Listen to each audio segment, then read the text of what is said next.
wasn't going to make anything about this. I'm so busy. I have so many other things I'm trying to do. There are assignments, school assignments I ought to be doing right now, but the recent Studio Ghibli AI debacle has opened my eyes to something, and I need to cook while the fire is hot, or however that expression goes. 踊ってるように見えますけど、でこれは早く移動するっていうのを学習させたやつなんですね。この動きがとにかく気持ち悪いので、ゾンビゲームの動きに使えるんじゃないかっていう、こういう人工知能を使うと多分人間が想像できない気持ち悪い動きができるんじゃないか。一応こんなことをやっています。実際には。There is a larger, proper video essay I've been wanting to do about robots and art, because I think perhaps in my attempts to be more open-minded and less dogmatic about things, I'm way less against AI art than people who know me may think, but I've also definitely never been pro AI art, mostly for me in purely a philosophical sense. Besides the climate and other ethical issues, the conundrum stands in the word art. People have different definitions of art. Different people's relationships with art are different. I myself am evolving my thoughts on art and the origins of where those thoughts come from. I used to be heavily against digital art. Clearly that's changed, right? It is for all these reasons I have tried to avoid being very dogmatic about the hesitation I have to call the images created by computers art. Therein lies the great, insightful video essay that will be done at some point. But the curious thing to me has been the people who choose to embrace AI, quote-unquote, art. What they will say, and what I do hold space for, is the idea that hesitation towards AI art is an extension of the usual human hesitation towards new and emerging technology. The strange thing, though, is that the they in question is always conservatives. Conservatives, crypto, tech bros, hyper-capitalist types, you know, the people who often sort of cling to tradition. Why are they the ones hyping up this potential gateway to the future? What does that mean? What does that mean? I mean, the Trump Gaza video is one of the most dystopian things I've ever laid my eyes on. I think I always kinda, on some intuitive level, felt what it is. It feels like an attack on my soul, on my spirit, on my entire sense of self. But that isn't unusual for any new and emerging thing either. It does also reek of the very romantic, artsy language that I've come to realize most people just don't understand. Somewhere along the lines, I've learned to accept that most people don't value the things that I do as much or in the same ways that I do. To me, a trip to the cinema is like a rapturous, human, borderline spiritual event. For others, it might just be a convenient place to go for date night. Not everyone cares about the artistic spirit or whatever, that's fine, who cares. But I think it was about when the official White House account on Twitter posted an AI-generated image of an ICE officer detaining an immigrant using Hayao freaking Miyazaki style that it finally clicked for me in very concrete terms why it is that this is so evil.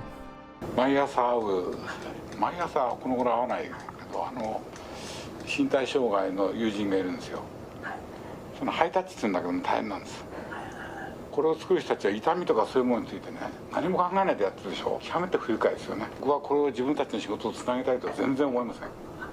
I'm gonna be trying to avoid vague words like soul and spirit and all those romantic artsy things, because I want to illustrate to someone who might not get or necessarily care about any of that why it is that this is so bad. But again, you are dealing with art.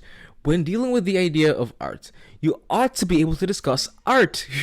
I think this trend that's popped up of people making quote-unquote Ghibli-style AI art has done such a sheep and goat thing, because those who already were against AI art responded with vitriol, while I feel like those who are participating are those who are either completely oblivious to the whole conversation, or those who don't care or know anything about Studio Ghibli or Hayao Miyazaki. You know, Miyazaki is just one of the directors at that place. There's also Isao Takahata, who's made just as much wonderful work. There's also Yoshifumi Kondo, who to my knowledge only directed one, but that one is one of their most iconic. That's where you get Lo-Fi Girl. But when they say Ghibli, they're thinking Miyazaki. The man whose work has explored themes of environmentalism predating his work at Ghibli, whose whole philosophy and insistence on drawing by hand is why up to the 21st century his stuff has the distinct look that it does. These images barely even resemble the style they seem to think they... whatever. But the strength of Ghibli's images to me is the movement that is drawn by human hands. That is their thing. That's kind of the whole point. That's why they look and feel the way that they do. It's because it's drawn by human hands. Even to the biggest casual, they have to have some kind of awareness, some kind of consciousness that that's just a little bit ironic, right? A little antithetical to the alleged point of what you're trying to... Hayao Miyazaki has famously expressed not only disdain but utter despair at the prospect of artificially generated technology entering the domain of animation and the art process, as far back as 10 years ago, calling it infamously, that is the touching thing about all this for me. That is why all art people have expressed such vitriol. This entire meme, like conceptually, if you know even a little bit about Miyazaki, about his philosophy, about his art, his politics, his worldviews, anything, this trend is a spit to the face of his entire legacy.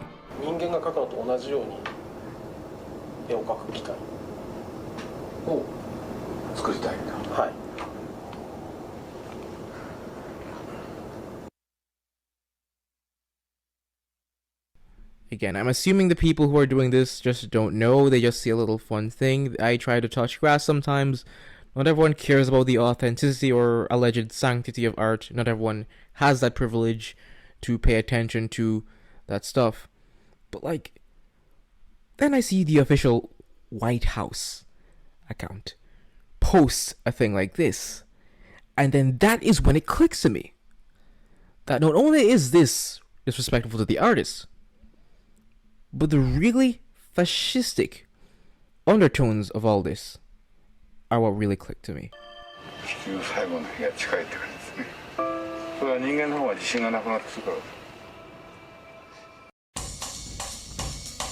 For a video, I've been reading Guy Debord's Society of the Spectacle. The concepts he's talking about there are present in all my work, but I wanted to hear it from the source, or read it rather.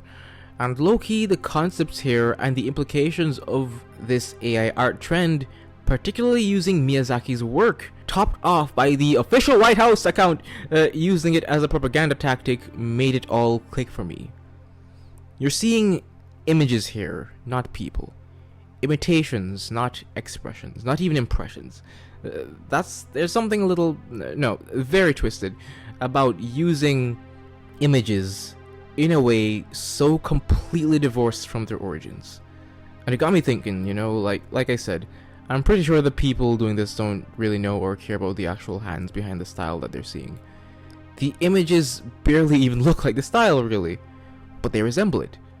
They literally require you not to scrutinize them, and just roll with the vague imitations somewhat resembling the actual. An example here.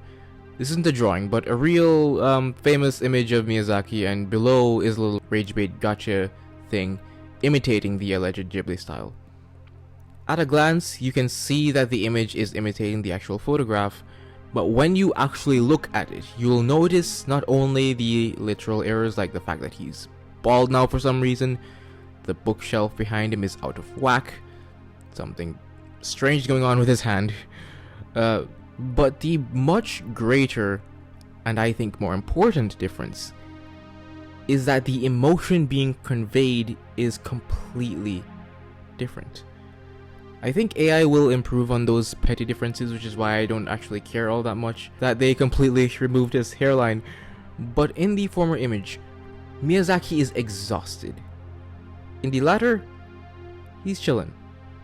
The poses are similar enough that at a glance you might not notice, but when you actually look at it, the subtleties like the tilt of his head, the particular way his eyelids are positioned, the positions of his hands, this image conveys a sense of movement. You can almost hear an exasperated sigh. You can feel it, you know. In the latter, he's sleeping. He just has his hands up, and yet he's almost completely upright.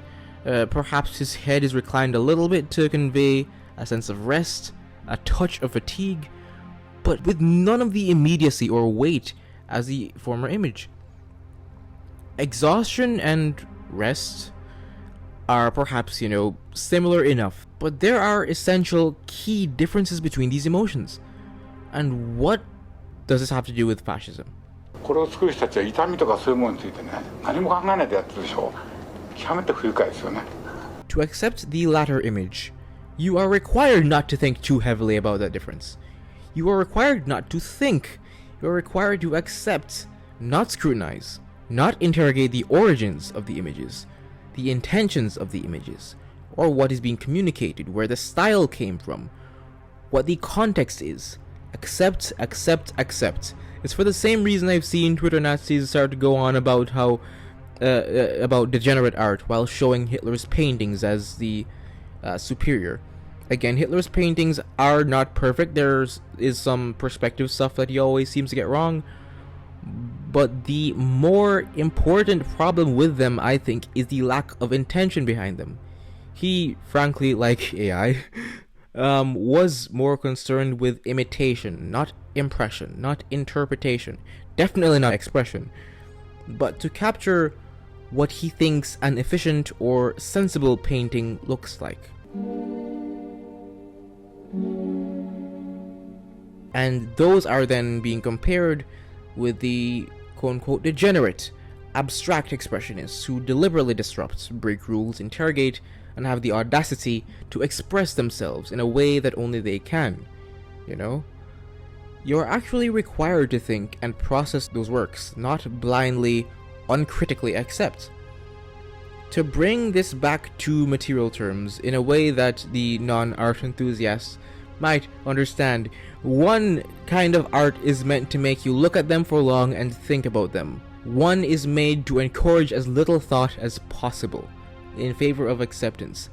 It looks pretty, debatably, at a glance, but falls in quality the more you think about it. You're not supposed to think about the artist or their intentions. You aren't supposed to think about the people and what they are trying to communicate to you.